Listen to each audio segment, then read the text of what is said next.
Upon their approach to the town proper, the heroes heard a chorus of howls through the night sky. And delivering the Menhima's family to the garrison, stories surrounding what lurks on this night abound. And with reports of Osif's suspicion of Carmen Rajani's role in the disappearance of his daughter, the Lady Gilda splits to investigate to the blacksmithy, where she was set upon by deadly hounds that walked on air. Kraka bounding forward to help, and Tulak sending missiles of magic from afar, Lady Gilda fell to the hounds' attacks, but was swiftly rescued by her companions' efforts. Entering the blacksmith, bodies of the dead and wounded littered the ground as Mayor Menhimas faced off against a much larger breed of the previous foe. The mayor called the heroes to action, and together they took the beast down. After being informed that his daughter Doriana was found by the druids, Osif agreed to return to his family at the garrison, while the heroes continued their investigation of the strange stirrings in the night. Checking on various townsfolk, the heroes eventually heard a commotion across a bridge over the Osprey River. A town guard in a panic as wolves bear down on him. Hello there, creatures and denizens of the North.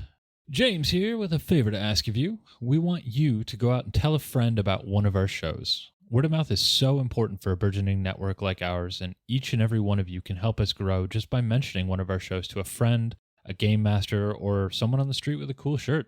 We'd also like to remind you that we've got a free public Discord where some of our most dedicated fans hang out at unchartednorth.com/Discord, and we'd love to hear from you. And if you really like what we do, you can help us create these shows and get some cool rewards in the process at patreon.com/unchartednorth. That's it. Thank you so much for listening, and we hope you enjoy today's episode.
So I got to thinking about how y'all are sneaking around town at this point, trying to defend the innocent from mysterious forces, and it made me think of another small local crew that does something similar that James brought up. And by local, I mean they help their own locale. The classic Teenage Mutant Ninja Turtles. Oh, didn't see that sneaking coming. around town, keeping it low key, defending the innocent, and having an all around good time while they do it. Where's our pizza? Yeah. I've always thought that about us, this whole adventure. We're the Teenage Mutant Ninja Turtles. Of Otari. When James mentioned this, he seemed to, without explanation, he seemed to be under the impression that Duncan is, in fact, the equivalent of Raphael of the four of us. So I'd like to hear your thoughts on that, James. Before, I'd be happy to I would just elaborate. like to put one question before you answer anything, which is, what the fuck, James? Continue. So my exact words are, Duncan is Raphael by default. So I'll start at the top. Freeman is our Leonardo, our leader. Sometimes blindly brings us into combat. I am the tech guy, which makes me Donatello. He's also my favorite, so dibs. Mhm. It is inarguable that Scott is the party dude, just solely based on how often he shows up to these hungover or still drunk. So that makes Duncan the badass by default. Yeah. I mean, I will begrudgingly accept the mantle, and it is a lucky coincidence that I own a pair of size. Oh. I mean, I would have taken Donatello myself, but in this group setting, yeah, I think you get that crown. Yeah, if I were to switch that around a little bit, you could say Duncan is Donatello because he's also techie in his own way, maybe, and not necessarily in the way you contribute, say, to the podcast of the network, but he works on fucking dialysis machines for fuck's sake. That's true. Yeah. Also, if it weren't for your forward motion as a business person, James, we wouldn't be very far. So you could be Leonardo for sure. Lord knows I laugh at my own jokes constantly, so I'm a shoe-in for Michelangelo. And the fact that Scott is still alive at all means he could be Raphael, making him Well, badass. so that's not technically true. So, spoilers for the Ninja Turtles. I know. Michelangelo is the last one alive. See, I just don't think any of us get like moody enough and go on solo like lone wolf missions to get attacked by the Foot Clan enough to really like be the Raphael of the group. I don't know. That You being can make said- the argument that James, of all people, Yeah. when he goes out into the woods by himself for long periods of time, could be Yeah. the Raphael. of the That would group. actually be Yeah. more Leonardo because those are like centering sessions. I'm doing that to bring myself back to myself, which is Yeah, it would be a bit closer to like how James, when on a bad day, treats the general public when he is out. That makes him more like Yeah. Raphael. I think we can all agree that taking karate lessons from a rat was a bad idea as a group. yeah. But This is true. We probably shouldn't have all done mushrooms and listened to that rat for the idea of a podcast. that was our first mistake. That sounds like a great. yeah, honestly, if you want to fund this on Patreon, we will film it and make it a podcast episode. Or if Eastman and Laird are out there and want to cast the four of us in an audio drama, I think we're ready. We're here for it. We're ready. Not for that it. Eastman and Laird own the rights anymore. I think it's owned by Nickelodeon. Yeah. But That's all right. I got to brush up on my 'Cause- bebop and rocksteady impressions, anyways. Wise men say forgiveness is divine, but never pay full price for late pizza. Is it really good? he's ready. Yeah. Yeah. He's ready. I hope I don't know where it's going to be as of the drop of this recording, but we did do a collaboration with some friends on an old 80s TMNT RPG that's recorded and edited and so fun and so funny. The game was horribly designed and we had a lot of fun with it. I hope it drops somewhere before or at or close to this one or just anytime really. Yeah. Well, If- look if at there's you any- giving if away there's any mutant- side project If spoilers. there's any mutant animal in the world that I'm like, it's most like my character named Spinelli. That's all I'm gonna give you. But speaking about things that are going to drop, we're about to cross a rickety bridge. Nice. Hey, That's an actual segue. Oh my god! Write it down, folks. I was about to ask you if you guys are ready to lean into your ninja-like skills to get across this gap, but that works. That works. Physic really was well. here. We could do Yours a is better. mutagen joke. If Physic was here, he would fall in the Oh. water like he did the first time he tried to cross a bridge. We just toss him. Actually, no one fell in that. Oh, water. No right. one Yeah, fell in we that water. we grabbed the ledge. Everyone managed to grab. but the we ledge, did yeah. not get up prone because we learned the rules since then. That was literally episode 2, I think. Yep, we were butt babes in the woods. And now Gilda will always get up on her Yeah. feet, correct? Yeah, she stand. Well, I mean, presuming you make the check appropriately, right? Yes. You could still fail it. Yeah, it's not likely.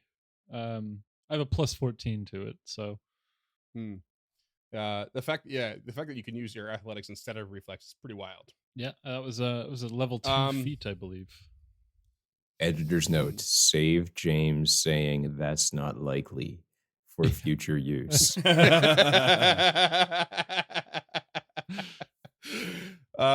So you have in front of you a bridge. I've added some corrections to the map here because I just found a lovely map, but it's not reflective of what I wanted for this scenario.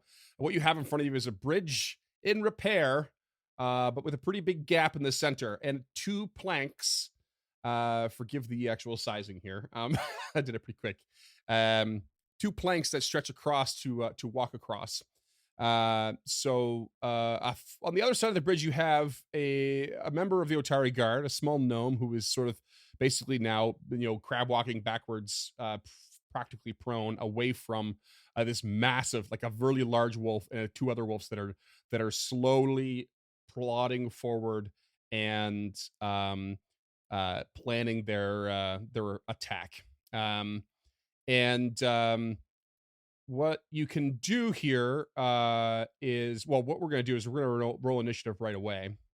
And you can either make an attempt to leap across. I mean, you could figure out, get a better understanding of your surroundings and the situation via some other checks if you like. But you can either make an attempt to leap a 20-foot gap, which is pretty big, or you can take your time to try and balance across one of those boards.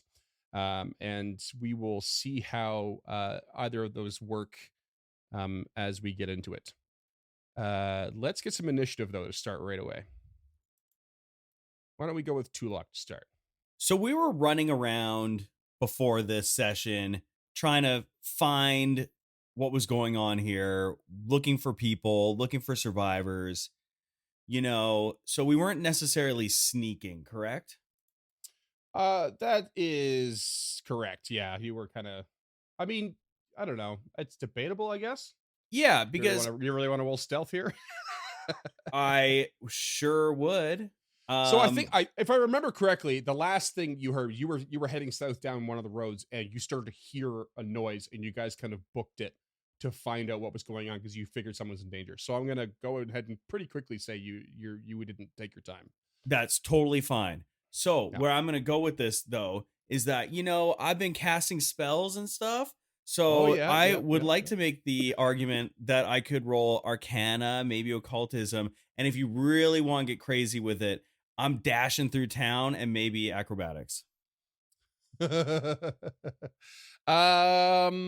you take your pick from whatever those 3 you like. But you've been casting spells at any point of this adventure, so I don't think it's a very, very solid argument.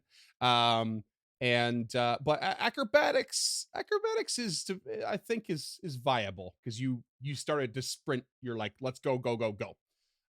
So though technically acrobatics doesn't really fall under the speed stat, I'll go for it. It's fun. We're walking up to a bridge. I'm about to jump and shit. All right, so that's an 18 on the die for a 30, baby. That's pretty all right. That's pretty all right. And let's go with Lady Gilda. So similarly, so I've already rolled, full disclosure for the listeners, and I'm willing to keep that roll, but I would like to make the case for athletics for my initiative as the modifier. Okay. So you want you for the same reasons as acrobatics? Yeah, she's just hustling. Yeah, just huffing it. Yeah. Okay. Now it's starting to make you doubt that acrobatics was viable now that athletics is coming into the picture for the same reason. But yeah, sure, why not? Let's actually, you know what? No, I'm gonna make you roll. If you want to roll one, it's got to be the same as another person. If you're both huffing it. Okay, I'll do acrobatics as well. And I'm willing to keep the same roll as well if that works for you, or if you want me to re-roll it, just let me know. I didn't call it, so go ahead and re-roll it. It's a 21. Okay, all right, it's better than what you had. And Kraka? 23. Okie dokie. All right, well, let's get into round 1. You guys are at the end of this bridge. And Tulok, you're at the top of the order. As these wolves circle around this little gnome guard. You're occupied. Let's go. Yeah. Turn around. Tulok would like to stride over the bridge. So is there some mechanics that I need for simply... Yeah, so you're looking at doing a balance action if you want to go, if you want to get into the walking across the planks. I do. So balance is going to require an acrobatics check. Okay. And you are flat-footed whilst doing this. And we will determine at what speed you manage to cross based on your success. Okay. So it'll take one action to get up to the plank, essentially. And then, yeah, you're going to have another action to try and get across. So we're calling it 20 feet across. Oh, well, I was just looking to move my full complement onto the plank. Well, it depends on... Yeah, once you get on, you are balancing. So, yeah, okay. I'll allow the first square onto it, I guess. Actually, no, sorry, I can't. Following rules like difficult terrain, it costs you to move in, not out. So you have to move up to it first, and then you start your balance. Fine, I will just take 2 actions and stride across to the other side. No, I'm afraid you're gonna have to balance. You don't have much choice. Yeah, okay. I'm good. Okay, I thought you. Okay. Before you make it across, roll me your check. 25, baby. 25 is a success. That is going to mean you move up to your speed, but you treat it as difficult terrain as you go. So you're moving half speed. So you could move up to 10 feet worth, so only halfway. Done. Okay, well, then fuck it. I'm just going to keep going. Okay, balance again. 18? I'm afraid that's a fail. You can't quite get some form of momentum as you find a slippery spot on the plank, so you remain stationary, wasting the action, but you do not fall. Okay, then that is me. Okay, was it next? That's you. Yep. Yeah. Stride, balance, balance. Next up is the southern wolf, which is going to just slowly plod, it kind of ignoring you, and make its way a little bit around the southern side, closer to you guys on the bridge, but trying to get on a flank position to the guard. And next up is the large wolf, which kind of does a similar thing, but doesn't move quite as far, heading a little bit north, kind of like eyeing this guy. So in the middle, in between the wolves, and for the listeners, in between the wolves and the guard is like a street sign post in like the center of this what's the word, intersection, and so they can't really directly attack the guard without walking around it, but they're just slowly plotting and planning their attack. Krucka, you are up. Oh boy. Okay, he's gonna leap. He's going for it. He will charge in, making some kind of anachronism about the Olympics with an 18. Oh no! Okay, so you run up to the right plank. Oh and nope, hero point. You're gonna hero point. Okay. Natty 1. Oh my god! Holy Oh fuck. boy! Oh boy! Okay, so You're going in the drink, buddy. Here's what's happened. You start running up, and you're getting ready to leap, and you get right to the lip of this plank, and you stub your toe on it, and you just knock the plank forward, and it like slides forward away from you. The part you just hit dips down into the gap in the bridge, and it just like slams into the water and just gets sucked down by the river. And roll me a reflex save, please. Wise man once. Whoa! 27 on the reflex save. Oh, okay, nice. So you kick that, and you start to slip and slide, and you like land on your ass, and you go about to go down, and you just you grab the edge, and you just pull yourself back away and up and onto your feet again. So you've very much saved yourself from falling in, but you have completely and utterly removed one of these planks. My durability test of this plank is complete, and it failed. So that's 2 actions wasted. Awesome. So you're being generous here. Is that what I'm picking up? Now, would one of the actions not have been to run up? Yes. Because a failure, he would still leap 10 feet. Oh, Yeah. Failure, I you didn't leap actually bother to read normally, it. I was just- which is 10 feet horizontally if your speed is 15 feet, Yeah. or 15 if your speed is 30, which it's not. Okay, I'll tell you what. We'll change it then. We'll change it. What happens is he kicks it, and it falls into the drink, like I said, but it doesn't get swept away by the river. But instead, it's like now hit the riverbed, is leaning up against the far side, and Krucka's reflex save has had him grab the sides of the plank. So he is now 10 feet forward or like most of the way forward, but he's now 10 feet below the edge of the bridge. So if he wants to keep going, he's gonna have to do a climb check on his next round. So he's sitting on it teeter-totter. Would you believe I did pole vault in high school? Kind of. It's more like just this board leaning up against one side of the bridge and on an angle. And you can spend your next action trying to climb now if you want. Okay. 21. 21. We'll call that a success. You managed to climb up 5 feet. So you are now 5 more feet away from the top. I'll make base camp here now and head for the summit later. You always want to summit in the morning, you know? Okay. Things are going a little awry. Lady Gilda, what do you got? Gilda is going to have to take a step with her first action so she can get close enough to take a run at this thing. Okay. And then with her next 2 actions, she's going to attempt to long jump this motherfucker. Let's go, Gilda! Okay. You are going to get yourself into a position, get a running start, go for a long jump. That is a 17, but she's going to use a hero point on this one. That's been going really well so far. Natural. Well, I rolled a 3 on the die, so. Yeah, it's a 26. Nice. Oh. That's awesome. Except for the fact that I'm going to impose upon you Rory's curse. Okay.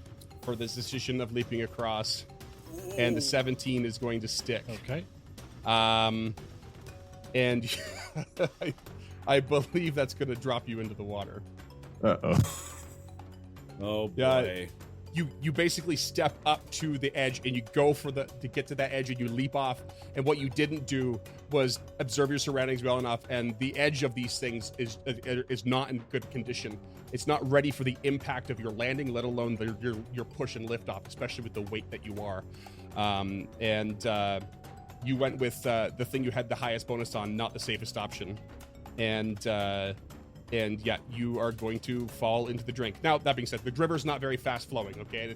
But yeah, you are now plunked down in there. That's 2 actions to end up down there. What can you do to try and swim your way to this? Nothing. I was too far away, so I had to take a step to get into position. Oh, did you? Yeah, I was 25 feet from the edge. So that was a 5-foot step to get me within 20 feet. And since her movement's only 20 feet, that's the best I could do. Oh, I always forget your movement's only 20 feet. That damn armor. Wow, okay. and the bum leg. All right, well, I'll trust you on the math on that. And the bum leg, yeah, bad combo. Next up is the Northern Wolf, which is going to continue its circling around the guard. And the guard is frightened and panicking, but notices this big crash and then this splash and turns to you and it's just like, oh, help me, sirs. Help me if you can. Oh, and he just huddles closer to the road sign in the center there, trying to make it harder to be attacked. And Tulok, you're up. All right. Tulok sees the panic in this man's eyes and hears the snarling and snapping of the wolves and is just thinking that he should get an attack off before he goes any further, just in case anything happens, because he's watching his buddies dropping like flies here underneath this bridge. So he reaches out and the most southern wolf, he will fling a rock from the bridge at him. Okay. 2 actions, fling. Give me some damage, or give me some attack roll. 21 to hit, not so hot. That hits though. All right, I'll take it. For 13 points of damage, and not so good. 13 points, but a big hit. Like, this is just your average wolf here. Bam, hit. It's like, and it turns its attention towards you. Which is perfect. So I'm about to walk across this fucking bridge right in his face. Yeah. Okay, great. And that's a natural 1 on my balance check. Oh, Wait. You going swimming. Do you have a hero point? I sure do. Do I want to use it? Not really. Okay, well, critical fail is you fall and your turn ends. Yeah, I'm going to do it. Because you know what? Tulak falls We into still the got a drink. couple fights left in us this night if my metagaming is correct, and I don't want to use that hero point right now. Okay, all right. Tulak falls into the drink. Okay, and the wolf turns his attention to you, only for you to just drop out of sight. And then it's kind of like looking around, and it sees nothing. It literally sees a board that Krucka is now 5 feet below it sees nothing. It's confused, so it turns its attention back towards the Otari guard and begins its plodding a little bit more. And the wolf, the large wolf, just a little bit more. Krucka, what do you got? Yell up to the guard, do you happen to have a life preserver? I don't know what that is. So can he reach? Please preserve my life. You scratch my back. Can he reach down to Lady Gilda, or would he have to climb down? I would say if you want to get down, if you want to climb down 5 more feet, or actually, I guess you could kind of freely slide down 5 more feet and try to grab her. I would totally allow that. Yeah, he is gonna see her sinking, so free action to drop. Okay, him. here's what I think. I think you can kind of freely spend some movement to drop down, and then it's going to be one action to prepare an aid to like help her climb up if you want, and then that'll cost you also your reaction. But that'll be kind of like your turn because you have to wait there. Don't do Yeah. it. Or Don't you can do delay it. now. Get to Are the you- guard. She would not want you to save her over this innocent. Okay, well, if he looks down and starts towards her, She's and not even going paying like- attention. She's already turned. She's Don't worry about me. trudging across. Okay, he'll continue the climb then. Okay. 26. Oh yeah, hell yeah. That gets you right up to the top. Well, blam, you're on the edge of the bridge. Excellent. And how far away is that wolf? Well, that looks like a good time for a sudden charge over to the southernmost wolf. Okay. With a swing of the butchering axe. Oh, actually, I guess it's worth noting. Sorry, if you were to be climbing, Oh, right. I need one. you kind of have to have one hand free. Okay. So your axe is in one hand, so you have to change your grip to put it back into 2, which is going to cost you. In that case, cancel the sudden charge. Unsudden the charge. At the top of the bridge, he will scream out and fly into a rage while brandishing his axe. Just rah, making a big noise. Goes for a rage and gets the axe back in his grip. Lady Gilda. Yeah, can you describe this river to me there, good buddy? Like how's it moving? How deep is it? Am I sinking? Like all that good stuff. Yeah. The map makes it look like it's moving pretty fast, but I actually tried my darndest to actually look up river speeds that go into the sea or the ocean, and I couldn't find much. I mean, it's a wide variety, I'd say. Yeah, but looking at the Otari map, yeah, it definitely is. That was what I came across. Was like it really depends on where you're looking on the river. It's very, very subjective. So when you look at the Otari River, it comes down from the north and then stops into like a sort of deposit, as it were, where the giant's wheel is. It uses the power of the water there. And then from there, it like kind of plods out back north again and loops back down south and kind of twists and turns, which made me feel as though it doesn't move too fast through town. It also would be a huge nuisance if it did move fast through town. It'd be very noisy. Okay, so it's not faster than swiftly flowing, right? I don't think so, no. Okay, I would can say make a it's swim check definitely- against this. Yeah. And does it look still? It's not still, but it Well, is so- flowing. But it's Because not still water runs deep. Still Snoop Dogg and DRE. Just So untrained is still water, trained is softly flowing, and expert is swiftly flowing. So as an expert, I should be able to roll a swim check against this. for sure. Yeah. Though with your heavy armor on, the DC will be higher than normal. Yeah, that's fine. That's how we sort of decided that off air. I mean- how to justify heavy armor on. She's gonna drown here, so we'll see what happens. Some motherfuckers act like they forgot about Dre. Just point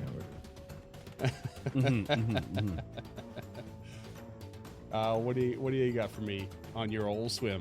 It's 24. 24. Yeah. I would say that's a success. Okay, so 5 feet. So she'll move 10 feet through the water, and she doesn't sink.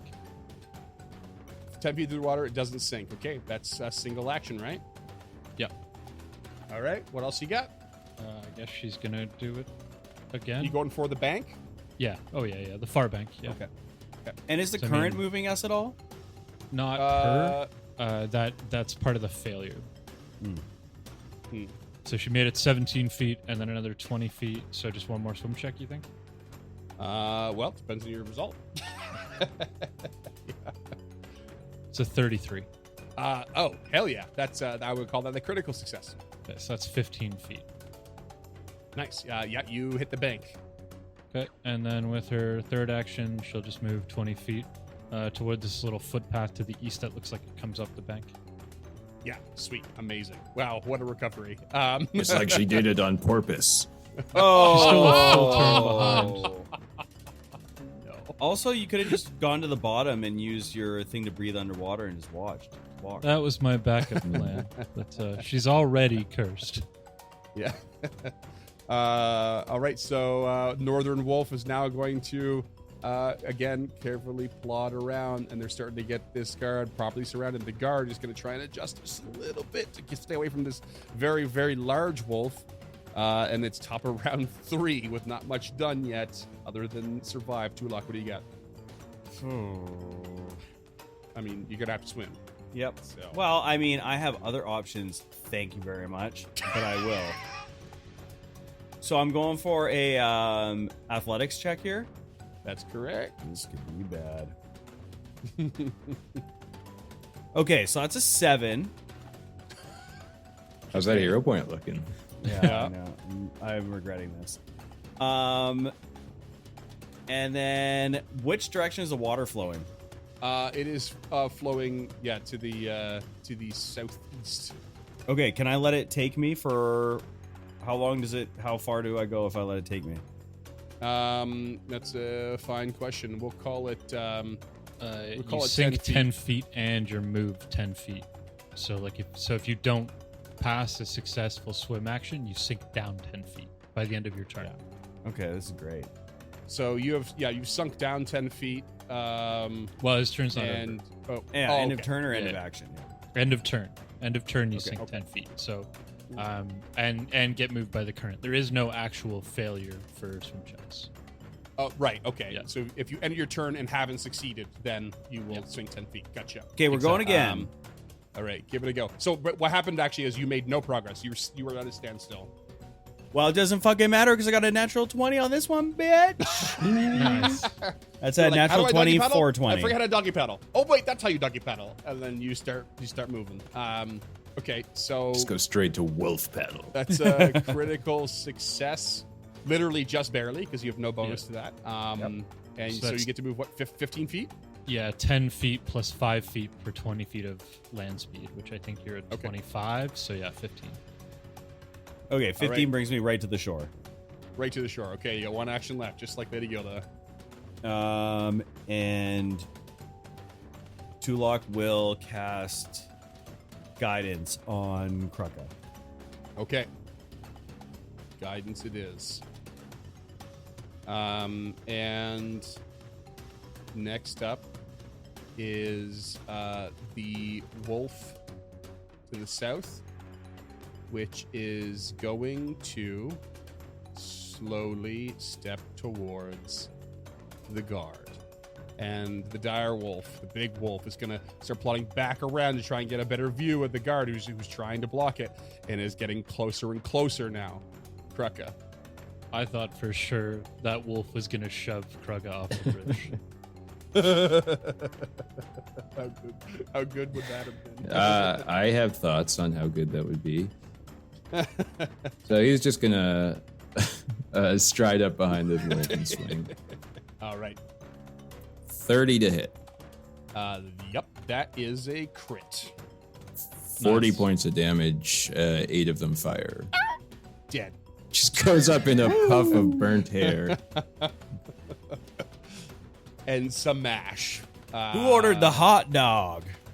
Third show action, myself. he's gonna recall knowledge on this wolf. Okay, you going for the big The one? biggin. The big one. Roll me on nature, please. Actually, I got you. Nature, go. You just as far as you're concerned, it's just an overfed wolf. It's massive. It must be the leader of the pack and it had its fill because you have nothing else beyond that. If he didn't use his guidance on his attack, you could add +1 to that. That's true. Okay. Would you like to? Yes. Okay, that makes it a meet to beat. Yeah, baby. Every +1 matters. Every +1 matters. Okay, in that case, this is a direwolf. Of course, you know that. They are effectively what I've just said.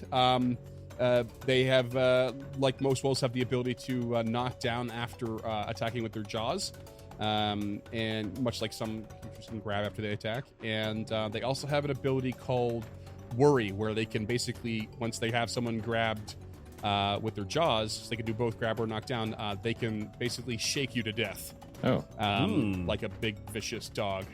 They also have a reaction to try and buck you off if you happen to try and mount it. It's kind of a bad idea to do it if they're not willing. That's always a bad idea. Otherwise, like most wolves, they have what's called pack attack. So if there are allies within reach of the same target, they will get precision damage. Okay. He'll yell that information out as speedily as possible. It's like a normal wolf, but dire. Don't let it grab you, and don't try to ride it. And somehow it all makes sense. Yeah. Lady Gilda, what do you do with this information? She will start by raising her shield. Classic move. She'll stride her full complement, which is 20 feet, and she will draw the cooperative blade. All right. That's it. Wolf to the north sees this happen and is going to take its chance to strike. It's going to lunge forward towards the guard, and it is going to attack with its jaws with 22 to hit, hitting the guard, who is scared. And the guard takes 8 damage, which is a decent bite for a local guard. He ate him. Then the wolf is going to, since he's already knocked down, is going to spend its next action grabbing him. Oh, wait. No, that's not true. So I'm thinking of the other wolf. Yeah, it's basically going to spend its next action making sure that he stays pinned. And then the guard is going to do their best to start backing away. So they're going to crawl away and kind of into the open and stand up and with a crossbow in their hand, aim it at the wolf and try to take a shot off it in their panic. Run! Hitting exactly on the AC for 4 damage on the wolf. Not worth it. Run! That's the guard's turn. No, keep shooting. Tulok, what do you got? Tulok will stride 25 feet to the north into the fray. Went. And French. will go back to the old telekinetic projectile at the dire wolf. At the dire wolf. Oh boy, here we go. Sending a stone flying its way, 32 to hit. Ooh, that's a crit. That's a crit. Nice. Ooh, you want to get crit, baby? For 36 points of bludgeoning damage.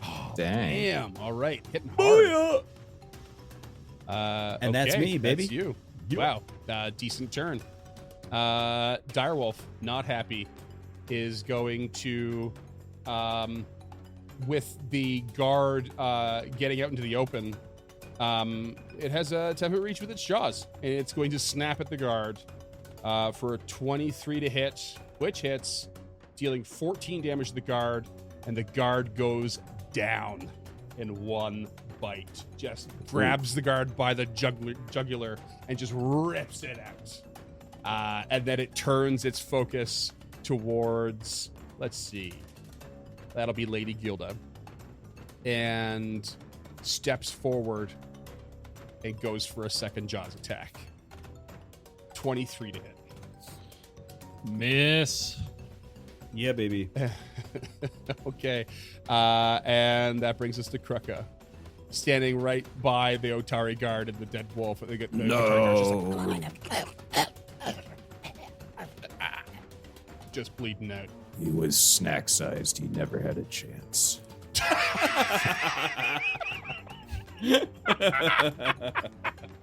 So irreverent.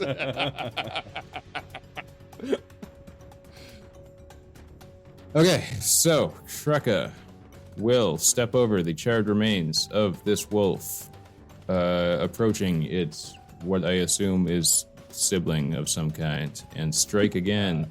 Yeah, they have.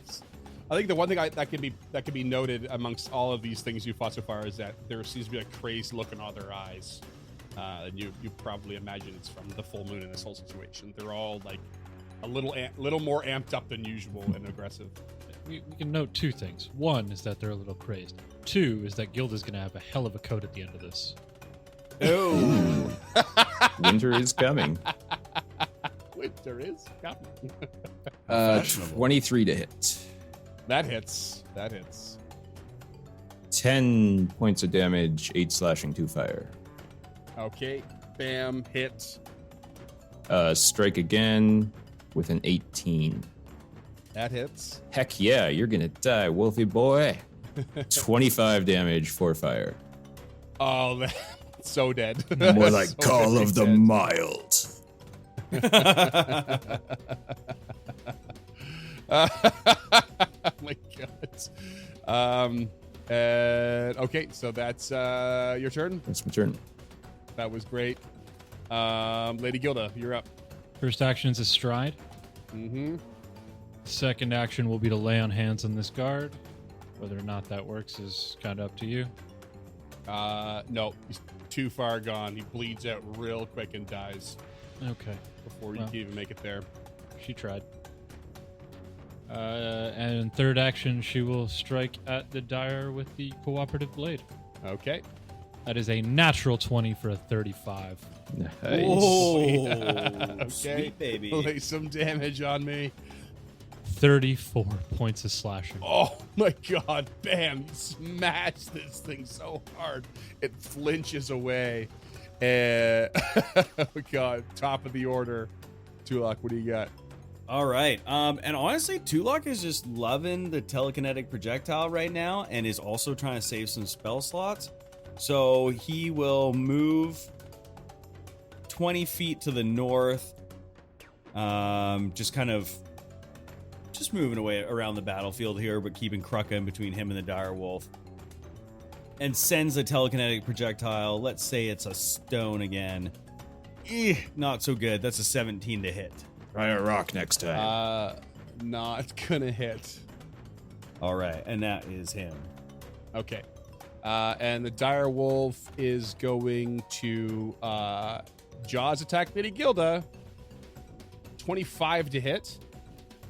25 is a meat to beat, but with her reaction, she will reactive shield to pop that in place, making her ACA 27. Damn it. Booyah! Suck it there, wolf. Suck it, barn.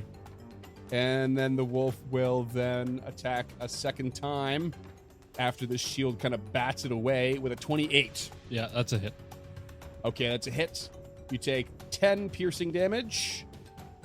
And then its last action, it is going to grab you. Okay.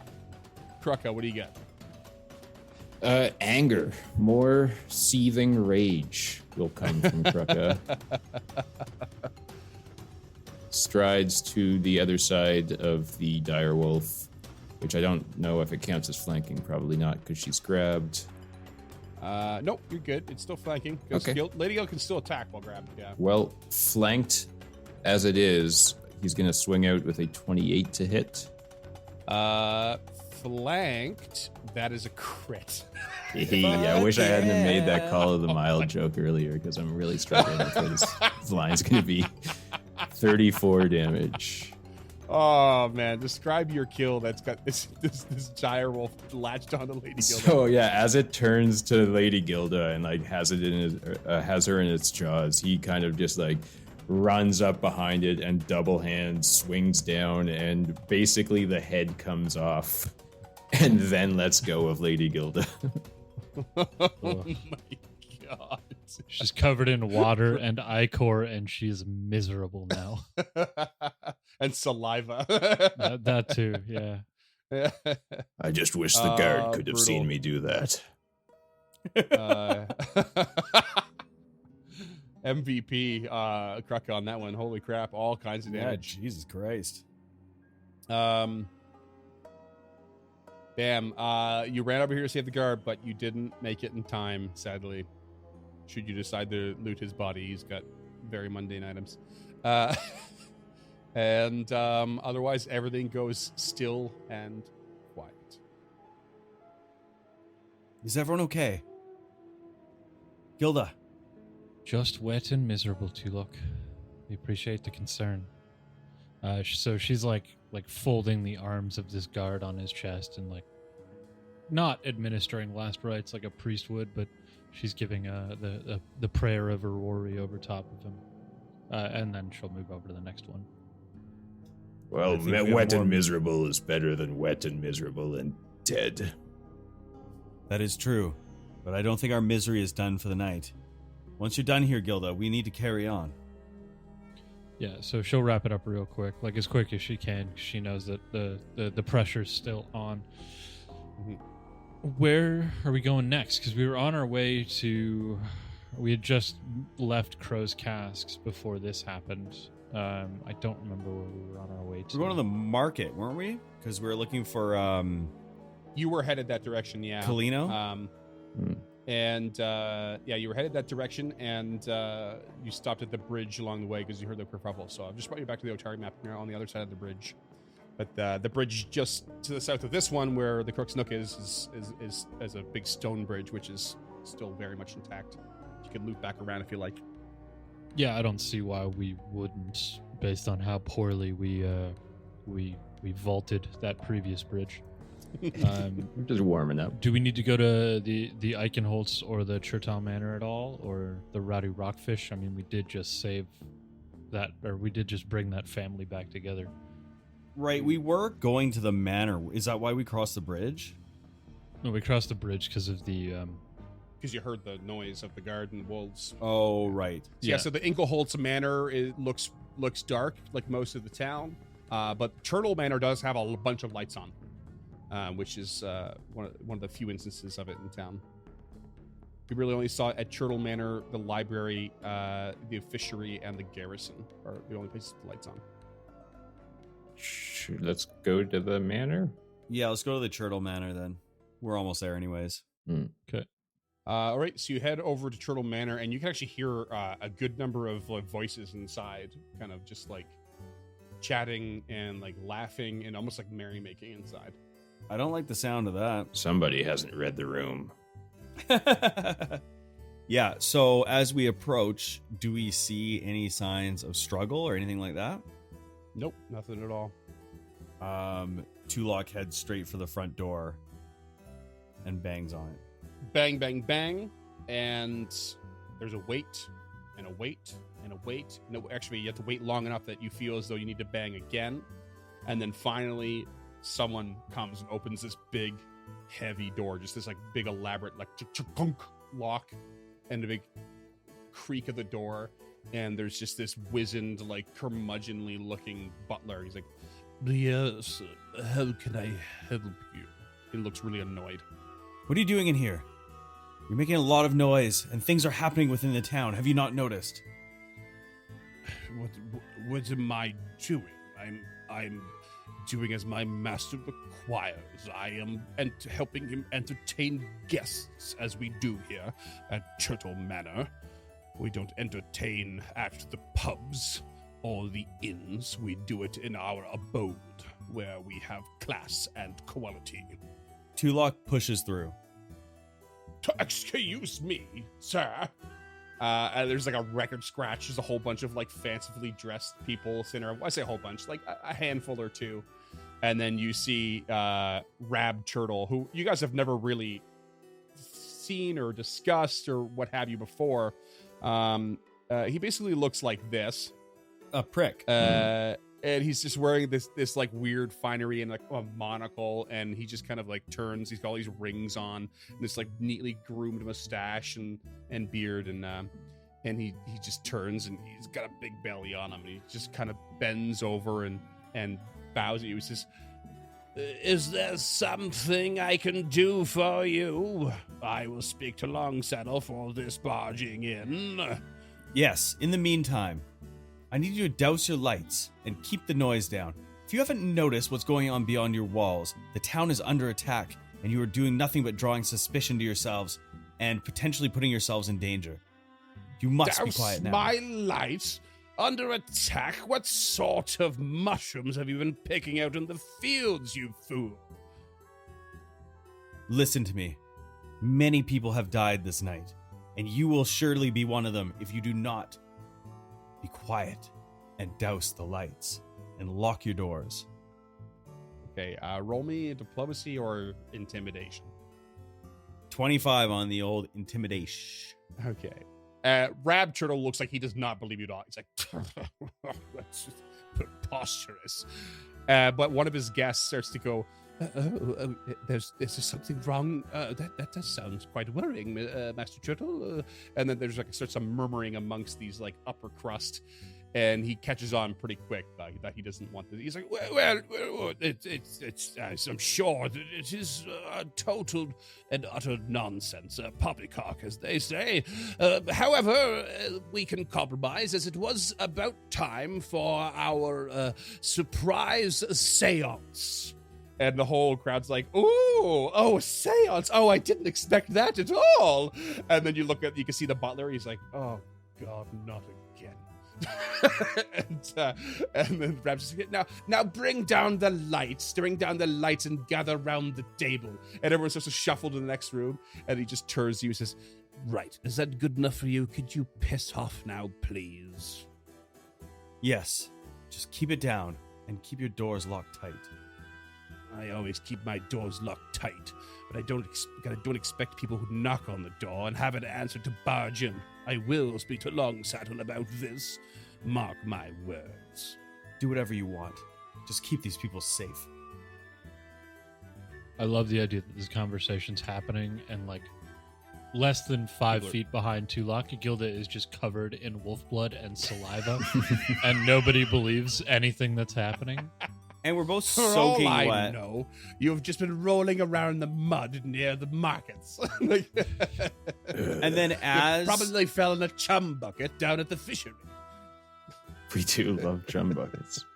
As they're leaving and the lights are all being doused, Tulak just pulls one of the bones out of his little bag of cantrips, and then just casts ghost sounds to like make like a spooky kind of sound that's like emanating throughout the room. And then he winks. You just hear this like uproar like from the guests, like, oh, shut up, oh God, shut up, it's starting. And everyone just falls super silent. And then he just kind of winks at the fucking guy as like a fuck you, and then they leave out of there. You step out and the door slams behind you, and this big chuk, chuk, chuk, chuk, and the door is locked. You can have a hero point for that. Ew, probably should have used it in that fight. Might have saved that guy's life. Amazing. And so you know that Rab Turtle and his retinue are probably fine for the night. And by the way, for any of you who don't know, and any listeners, Rab is like, he's one of the owners of one of the major lumber companies in the area, called Turtle Lumber.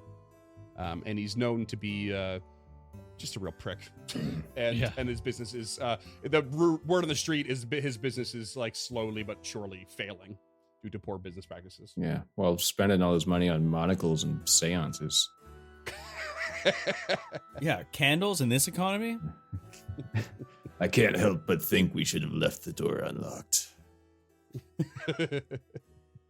Perhaps, but maybe another day. Now we're already going down this road here. What about the Dawnflower? Because the lights are on there. I say we hit the rockfish first. At least Vandy's got a little bit of clerical power that she can handle herself for a little bit longer. but the Venkervales, who fucking knows how Lazda's doing at this point. They're the quietest pub Facts. in town, and Lazda's still in recovery. And was there a light on? There is not. Okay. Which you would normally think there would be at this time of night in a lot of these places. So they head in that direction. Yeah. Let's Okay. rowdy up that rockfish. So you head to the Rowdy Rockfish, and it is very, very quiet. No lights on, no noise as you go nearby. However, you start to walk towards the entrance, and you see a dead laborer in the street, just sprawled out, with their throat ripped out. And as you get a little bit closer, right by the front door of the Rowdy Rockfish is a dead wolf with a crossbow bolt in its head. All right, someone's holding their own here. I like that. Is there any, like, just a perception? Do I see someone? Do I see anything happening, or is it all just silent? It's all just silent, just kind of standing there and like looking in and around. It's just silence. Announce yourself, Tulok. You're a family friend at this point.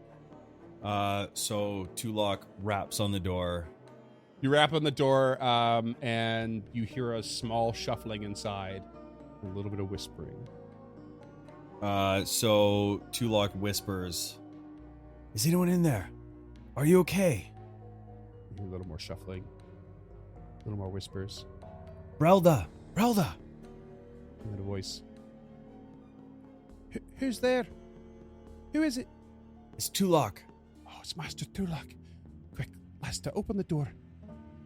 And you hear, the light unlocking of the door, and it slowly creaks open, and you see Lazda peeking through.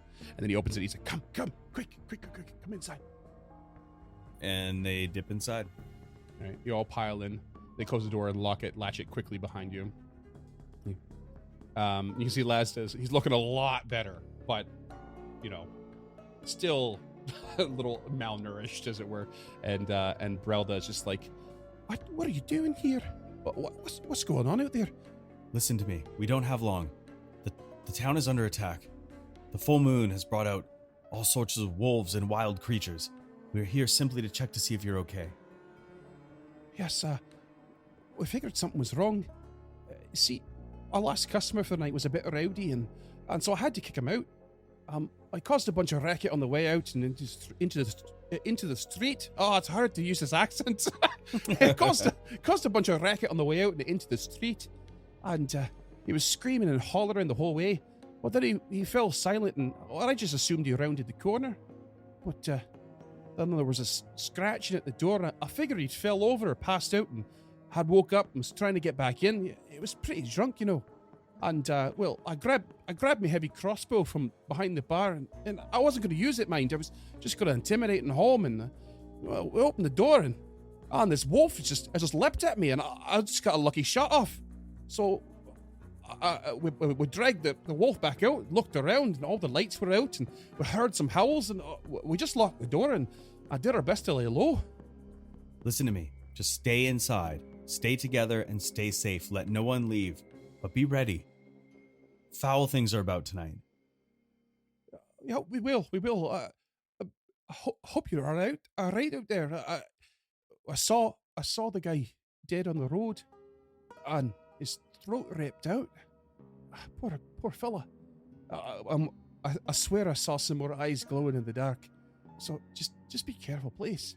We will, and same to you. Please keep everyone inside for now. And he walks out and says, "Lock the door behind me." And also, I just love to think that the fact that Brelda is just like the bar owner who like pulls the shotgun from behind the bar when shit's getting real, but it's just a fucking 100%. heavy crossbow. 100%. So sick. Yeah, she's mild mannered, but she's a bit of a badass. You're all right. Love it. And Laz is just like, "Thank you very much.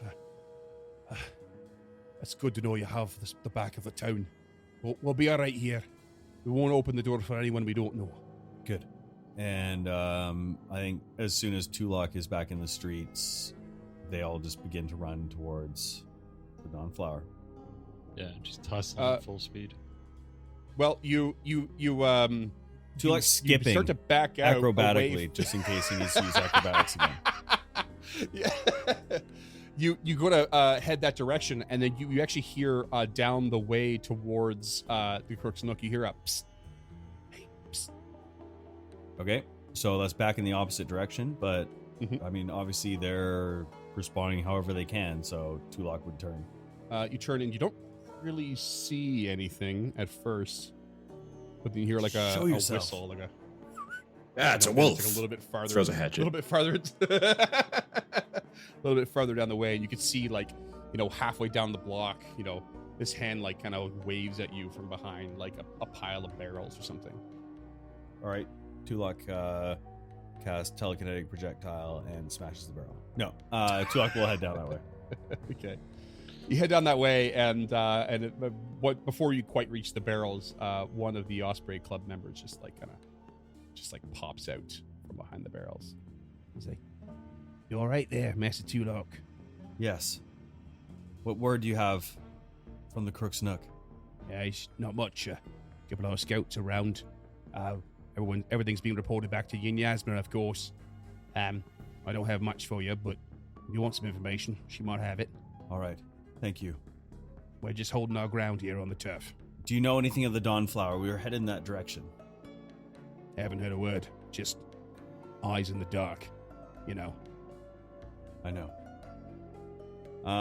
Tulak will turn to Lady Gilda and Krucka. We could go for information now, but we might want to go to the Dawnflower first. I don't know. It's out of the way. Gilda's itching to get to the Dawnflower. Yeah. So, I mean, you say you're out of the way, but like you don't know what direction is proper to go in either, right? Like you're worried about the Dawnflower, I get that, but also you don't know what's where at all, right? Yeah. We can't allow those books to be in danger. Oh, and the people at the library. So priorities. Tulak turns to the Osprey Club member and says, "Tell Yin Yasmin we'll be there very shortly. We have to go to the Dawnflower, and immediately after we'll come to you." You all right? I'll let the scouts know you might be heading down these ways soon. And he nods and turns. All right. So you head towards the Dawnflower. That's right, Freeman. I know you want us to go the other way, but we ain't, because we're the players. You to go. I want you to hit all landmarks because I prepared them all. That's what I want. Cool. So you head to the Dawnflower Library, and as you're approaching, it looks like pretty much like it's just open for business, which that might seem a bit odd because it probably ought to be closed by now. And as you get closer and closer to the entrance, you can see evidence of a bit of a scuffle at the front door in the front foyer. Okay. And when you step in, you can also see evidence of fire. Again? Fire that's been possibly extinguished. Why don't you roll me? Let's get a round of perception checks. Let's do that. The smoke is in Tulak's eyes. He gets 11. 11, 12. 15. It's a hazy night. Yeah. No, that's fine though, because like you step in and it's clear there's been some fire damage on some of the benches and some of the bookshelves and some of the books laying about. And Krucka is the one that spots not just the fires being put out, but it was put out very much with water, deliberately put out and extinguished, probably quickly to avoid the spread of fire. Get that wand of fire suppression ready, Tulak. Oh yeah, wand of squirt gun. Wand of squirt gun. Why don't? I mean, what do you guys want to do with this information? I guess it's otherwise very quiet. You hear nothing, but the library is quite large. Gilda will just call out for Vandy. Call out for Vandy. Cool. Yep. Anyone else? Tulak just follows the lead. He maybe goes down a different stack and yells in a different direction. Sure. Yeah, you Krucka's call just out scouting. and yell.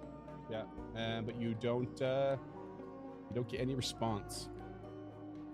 But Lady Gilda, you hush everyone all of a sudden. It is a library. As they're calling out. And you can just hear the faintest noises. Someone calling out. Some sort of fuss happening.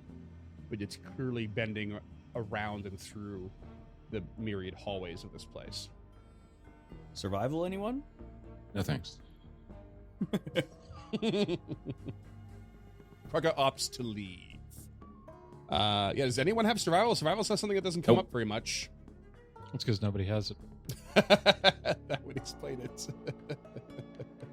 Okay, Tulok would like to roll lore bookbinding to see where within the library. It sounds like it's coming from B1. This is not the Dewey Decimal System lore that we've discussed before. Okay. Krugga would like to roll labor lore because it sounds like they're working really hard at it. I will actually give you something though. I'm going to roll bookbinding lore for you real quick. Yeah, you can tell. This is not much very valuable information, but you can tell that the fire damage around you is not the result of specifically targeting the books. It is just general fire. Oh, thank God. And just to be clear, this isn't the same fire that Carmen set. I mean, fire's fire. What? Fire's fire. Okay, but that doesn't answer my question at all. I don't understand the question then. Carmen Rajani set a fire in the library. Like is 5 this days ago. the same fire damage, or is this different fire damage?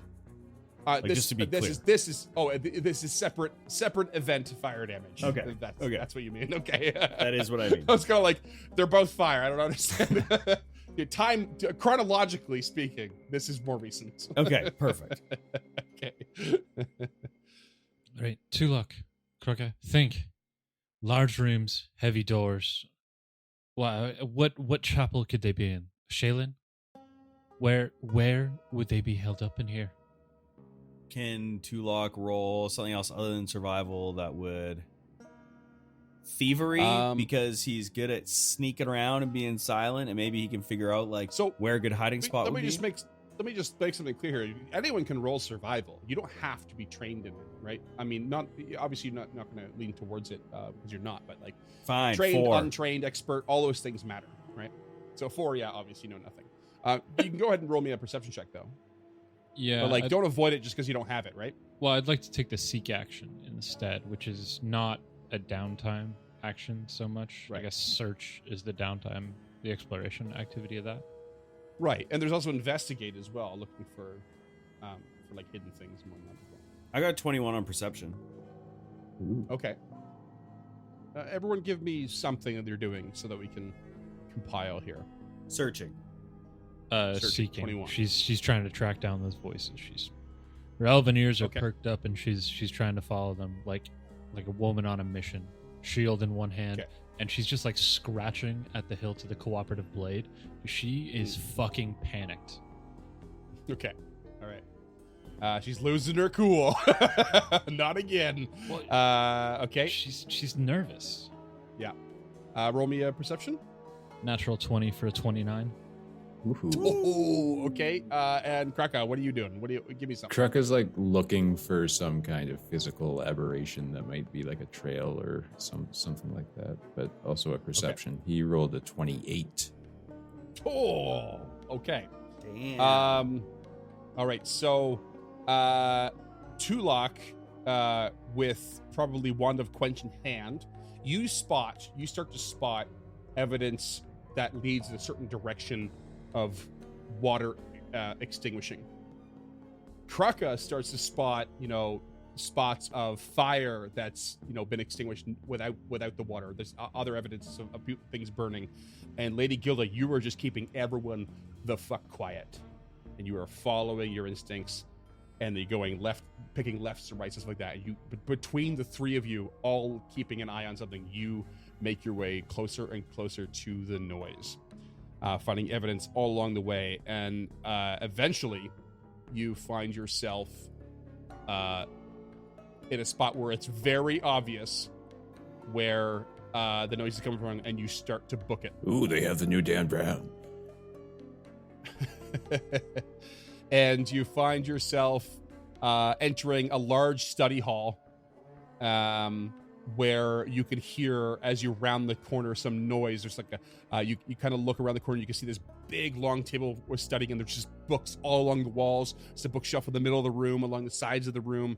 There's just books everywhere, and a whole bunch of noise and glowing light, and you can hear the sound of fire just going. Hellhounds calling it. Panicked voices of librarians going, "Oh no, protect the books! Oh, quick!" And then just splashing of water and stuff. And we're gonna roll for initiative. I'd like to make the argument that my perception check carries over as my initiative because I was following the sounds down here. Sure, why not? Had I not rolled already, I would have said the same. But Gilda did get a natural 20, so I think it's specifically justified. And I'm here for it. Okay, so that gives you what, 29? 29.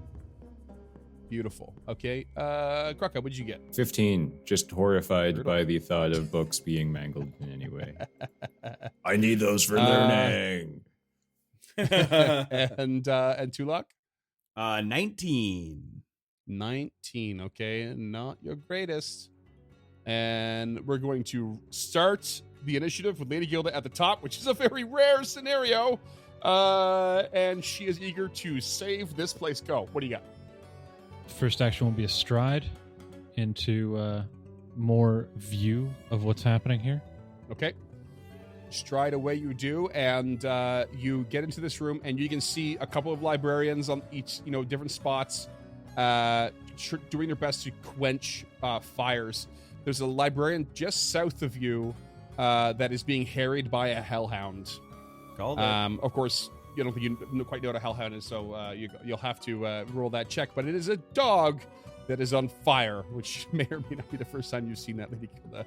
It's like a normal hound, but hellish. Yeah. And, I'm pretty sure we just saw a couple of those after that last fight with Krucka. Hey. And as you round the corner too, Lady Gilda, immediately to your right, you see a not fiery dog that looks a bit like this.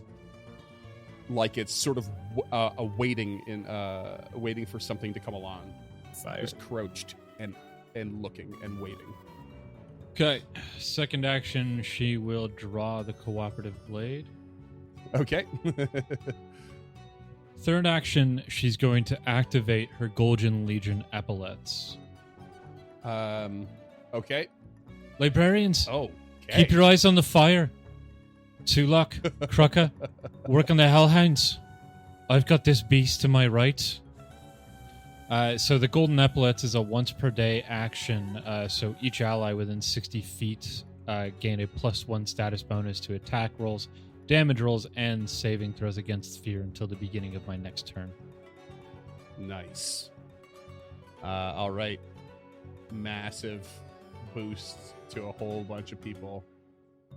Wicked, that's your turn. Next up is this canine creature next to you, which is going to lunge forward and go for a bite, rocking a sweet 15 to hit. That will be a miss. Natural 2. And it'll go for a second attack for a natural 20. And instead, faking you out with a 28 to hit. Yeah, 28 is a hit. So that makes it a crit. That's 16 piercing damage. Okay. I'm assuming that took us more than 6 minutes, right? To navigate? Yeah, sure. I mean, from our last fight. Yeah. Okay. Oh, definitely. Okay. Yeah, 16 damage. Okay, and its final action, it grabs you. No, that's 4 actions, isn't it? You moved 2 attacks. You're right. Attack. You're right. Okay. You are so very right. Yeah, grabbed is real bad for her. I just want everyone to be hasted all the time in my end because you guys are strong. I get it. Next up is another one of these creatures that's not quite in your view, and it's gonna get up to no good. You can hear a librarian around the bookcase here start to scream a bit as they are attacked. Okay, and next up is Tulok. Okay, Tulok will come peeling around the corner, striding once to be just north of Gilda, striding twice to be 25 feet into the room, thus seeing a little bit more of what's going on. Okay. As you turn the corner, you actually see the librarian that was around the corner that Gilda couldn't see.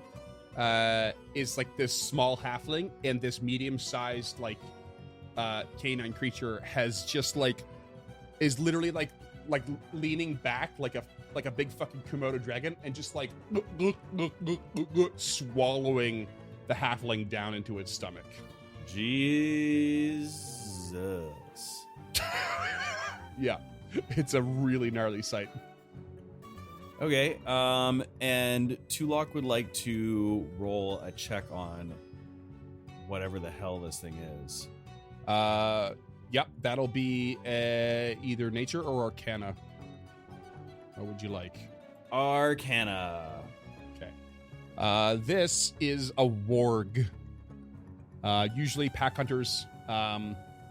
They're very, very wolf-like, but sort of just less intelligent cousins of the wolf, essentially. Generally considered to be quite evil.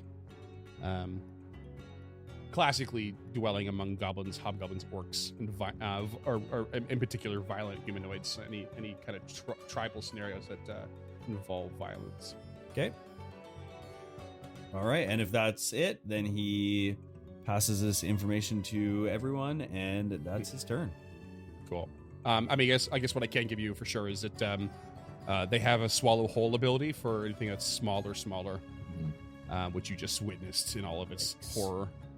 Also, like most wolves, have a grab with their jaws, or a knock. Some wolves have knockdown as well. Yada yada yada. And they do have they tend to react when you attack one of their allies if they are close. Yeah. Good to know. Krucka, who do you get? Well, guess he's gonna piss off somebody.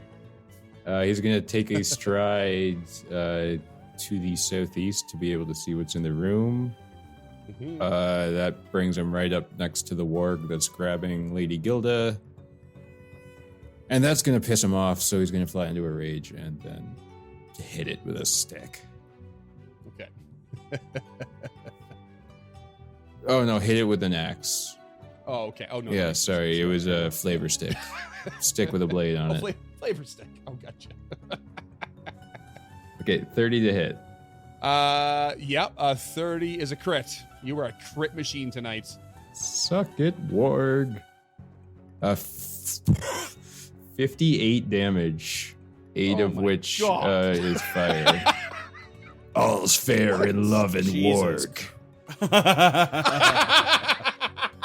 Fucking got as him. You cleave this thing in twain, and it dies. That's a turn. The Hellhounds, Krugger. Get the Hellhounds. One at a time. He is furious with you right now. Absolutely furious. And there's a librarian to the west that's just finished, has a wand in hand and just finished splashing some water on some books, and it's like, thank goodness you're here! Quick, dispatch to the fiery beasts! And he runs over very much towards danger, trying to spot another instance of fire, and he sees a hellhound across the way, across the table in the center of the room. Let me just double check what speed is here. Oh, dwarf, only 20 feet. Moves 20, and then leaps up onto the table and does their best to just get to the other side in a rush. Very much in danger. And the hellhound on that side, it's just starts breathing fire all over the books. Bam. Trying to just burn this mother down. And the other hellhound that is just south of Tulok is going to do the same thing, but there's another librarian right there. There's a human librarian that's just like holding the wand up like in a shaky hand, just like, you know, ready to try and stop the fire, and is just so scared and nervous. And this cone of fire is going to leap from this fiery dog's mouth and hit the books and this dude. I'm going to go ahead and do a reflex save, which is abysmal. The librarian is basically completely and utterly lit up and goes down in brutal flames as this bookshelf lights on fire. Lady Gilda. Gilda, just furious with Krugga. Like, she has never been this angry before in her life. How is he going to run that fire? It didn't matter to her. All that mattered is that the lives were saved and the books were saved. One of the things of Aurori is life and knowledge. And the fact that you put her above this just infuriates her. First action, stride. She's got to get her priorities straight. Second action will be a leap over the table. Okay. Leap. Love it. It's a 16, so it's still a 10-foot or horizontal leap. How high is the table? Like waist height, so... Okay, so she should be able to technically clear that. Yeah, I don't see any problem with that. And that will be her turn. Okay. Next in the order is one Vandy Banderdash, who comes storming into the room from the other side. And is just like, keep it up, save the books, but get out of the way. And she turns the corner and just sees Lady Gilda, and it's just this look of like, holy shit. Just like, can't believe you're here. Gilda skids across the table, riding her shield like Captain America. She's like, I read about someone like you in a book called Lord of the Toe Rings. There was a character named Armalas. But anyway, keep it up. and is going to runs in and then casts a spell. Let me just double check the range on this. Yeah, and this like gleaming weapon of pure magical force appears right next to the Hellhound to the south, and it basically looks like a winged sword, like the sword of Sarenrae, and it just like appears and just like attacks at the Hellhound. I'm gonna roll how do I do this here? Spell attack. Oh, she blinded me with library science. And sadly, she's distracted enough that she rolls a natural one with her spell attack on that casting, and the Hellhound dodges out of the way. And next up is the Warg that just swallowed a librarian, and it is going to lumber its way over to Tulok, the next target in sight, and attack with its jaws for a 30 to hit. Yeah, I mean, that'll hit. Not a crit, though. Okay. That's 9 piercing damage, and you are now grabbed with its final action. What do you got? Your turn. I'd suggest you don't get swallowed whole. Yeah, I mean, I don't think it can because I'm not small. No, wait. Try to get swallowed whole. Then you're going to Men in Black your way out. Like, just... Since you're already grabbed, try and ride it. Yeah. They love that. Well, I want to get consent first. Tulok will... Okay, so he has the Wand of Quench in hand, as actually set up by Freeman in the beginning of the scene. So he is going to attempt to trick magic item. So I will be rolling a nature check. Okay. The GM determines the DC based on the item's level. Okay. Possibly adjusting depending on the item or the situation. The item's level is going to be based on the spell level, which is basically a level 2 spell. And if I use the wonderful charts that this game offers to quickly determine these sorts of things, spell level 2 is a DC of 18. Okay, I've been sitting on this for fucking so long. I actually have a deity's boon, a Pharasma minor boon that I've been sitting on for like fucking. In your stat block the other day, it's like you have like a month to use it, right? Yeah. This is from when you destroyed Borbo's soul gem, and I was like, did he use that yet? I did not, but it gives me a +2 even after I've determined the result. So I will make that an 18. So I use the boon and I trick the item. And then, so now I have the quench spell at my fingertips. So basically what I'm going to do. And you're going to launch it at the bookcase? Yeah, it's a 20-foot burst. Oh, it's a burst? Mm-hmm. Oh, and it's sustained. Yeah. So I would like to burst at the right tool for the right job. Hellhound to my south, and I want to cover the bookshelf as well as said Hellhound. So I did message you, Scott, about this the other day, just in case it ever came up. And a burst is like you select the corner of a square rather than the center of a square. Mm-hmm. That's awesome. All non-magical fires are automatically extinguished. Fire creatures in the area take 4d8 with a basic fortitude save. Yeah. Nice. Oh, nice. Oh, I did not see this coming. This is so good. Basic fortitude. Basic fortitude, 15. Against your, I guess you're right. You're probably your spell save DC. Yes. So I assume that's a fail. Yeah, and I rolled 21 points of aqua damage. Oh.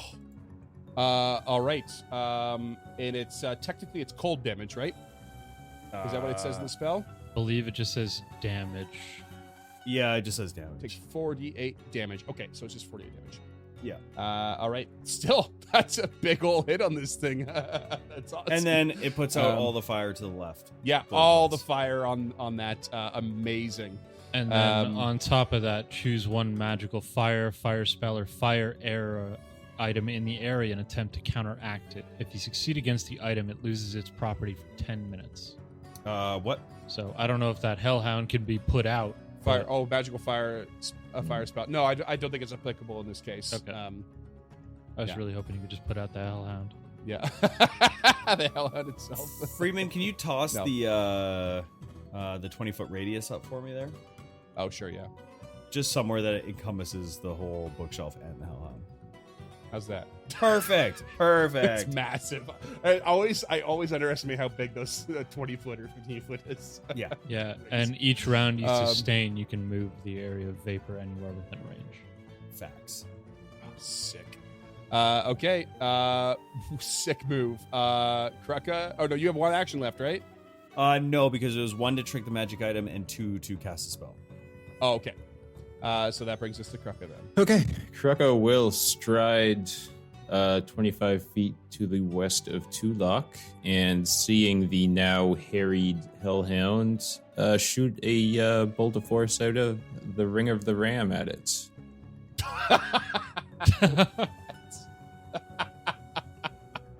I forgot about the ring again. So, DC 22 fortitude save. It's oh god, how does force slams do a vote? It's going to be I'm going to use 2 actions for 4d6 of force damage. Woo! I've had a lot of fun setting this up and playing this scenario, guys. But holy shit, are you guys just destroying this? That's a 12. That's a critical failure. Target takes double damage and is pushed twice the distance. Oh, just roll me your 4d6, and then I will double it. 10, not great rolls. Okay, this Hellhound just gets punched out of this fog and explodes on the wall. And it honestly just launches back in a big puff of smoke and cinder, and it just completely gets obliterated into nothing but dust. You said it was a heck hound? That's his turn. Double HE hockey stick hound. Next up is the librarian that just hopped over the table, who is then going to. So sorry, how does quench work? I can sustain it because I'm gonna go ahead and assume this guy automatically used it. already used it and ran over and sustained it a bit. And yeah, you can move it anywhere within the 120 foot. Actually, no. What he's going to do is like is actually because I actually did use all 3 actions, but instead attempt a what's the word for the wand where you can like try and use it a second time? Overpower. Overpower, overuse it. Overcharge. Thank you. Yeah. Gonna throw out an Arcana check here. See what I can do with that. Oh yeah, good roll. Managing to overcharge it, launches their own cloud of water right on top of the Hellhound in the same respect as you just did, Tulak. Bang. I'm so proud of us. So good. It puts out the fire, and the Hellhound's going to roll another fortitude. Ooh, 25 on that one. So, going to take half damage. Still not happy with that damage, though. Taking about 10 or 9, actually. And next up is the Hellhound, who is then going to run towards Lady Gilda and attack with its jaws. 30 to hit. Hit. That's 17 damage total, some of which is piercing, some of which is evil, some of which is fire. And it goes for a second bite with a 26. That is a hit, but she will reactive shield with her reaction to make her AC at 27. Nice. And just glancing blow hits it. And next up is not the spiritual weapon, that's on a different turn. Top of the round with Lady Gilda. Gilda is going to raise that shield with her first action. Mm-hmm. Second action, she's going to retaliate. Hell yeah. That's a 17 to hit. 17 misses. Okay. With her last action, so is this thing still on fire in the fire extinguisher cloud here from Quench? Oh yeah, the Hellhound's still on fire. Yeah, Okay. it's an infernal creature. It just like radiates fire. Yeah. All right. You can't. So like, she's just not going to extinguish it attempt to grapple unless you it. kill it. Okay. That is a natural 20 with a map -5 for a 30 to hit. Hey. Yeah, that's a crit. Yeah. I think that's my 4th one today. That is Dr. Kruk 28. has, like 20. Yeah, that is 28 points of 28, slashing. Amazing, massive damage. Okay, that's you. That's her. Okay, that brings us to Vandy, who sustains her spiritual weapon, and it flies over to the Hellhound. This thing attacks as it's flanking, and like as you punch this thing, that sword just goes through its back, landing a crit and absolutely destroys it. Bam. And we are left with only the warg harrying Tulak. Vandy is going to cast Searing Light. Nope, not Searing Light. That makes no sense. She could theoretically take another action to sustain the spiritual weapon. She just spent one action doing that. I mean, she could do it again and move it. Is that how? Can you do that? Does that Each work that time way? you sustain the spell, you can move the weapon to a new target within range and strike it. Oh hell yeah! We'll just do that then. Yeah, spiritual weapons, a pretty badass second level spell. Yeah, and strike again. Let's see what happens.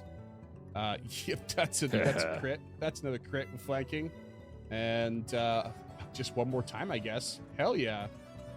That's now going to be a regular hit. So these are all with maps, of course. Damn, bam, bam, hits the warg twice. Vandy is just like rage in her eyes, like looking over the books and the damage. And the warg is going to still got Tulak held, eh? Mm-hmm. It's going to keep trying to chomp on him with the jaws. So you are With the jaws. you are flat-footed to this attack, which is 25 to hit. That'll hit. And it's 12 damage. And then a natural 1 misses, and it's going to maintain its grab for better or for worse. Tulok, what do you get? Okay. Tulok, just being gnawed on by this fucking thing, reaches out towards its face and just touches it and casts Chill Touch. So I would like you to make a Fortitude save. Fortitude save. Ooh, 31. I roll really well. Natural 18. Okay. So you still take 11 points of damage. Okay. But nothing else. Okay. Oh, wait. No, hold on. I think that's a basic. So you are going to take 5. Okay. And then Tulok will... Oh. Hold on, dude. Right. He sustains a spell. If there's any more, like, something that's on fire big time right now, he only has 1 action left, but he's just going to sustain the spell and just is wanding more water. Wave it around, yeah. Like there's like little tracks of fire from like the hellhounds running around or something. Yeah. All right, Krucka, you're Okay, so he's just gonna kind of stride up to the warg, humming a little bit like, "Warg, God, good God, yo, what is it good for?" Take a swing with the axe. 26 to hit. That hits. 22 damage for fire. Okay. Big hit, but it's still up. Absolutely. Swing again. 18 to hit. Hit. 23 damage. Dead. Nothing. And you smash this warg into oblivion, and then Vandy's like, "Is that all of them? Is that all of them?" And just runs towards the center of the room and kind of looks around and then just begins to cast a big bursting heal across the room. And that's what we're going to call it.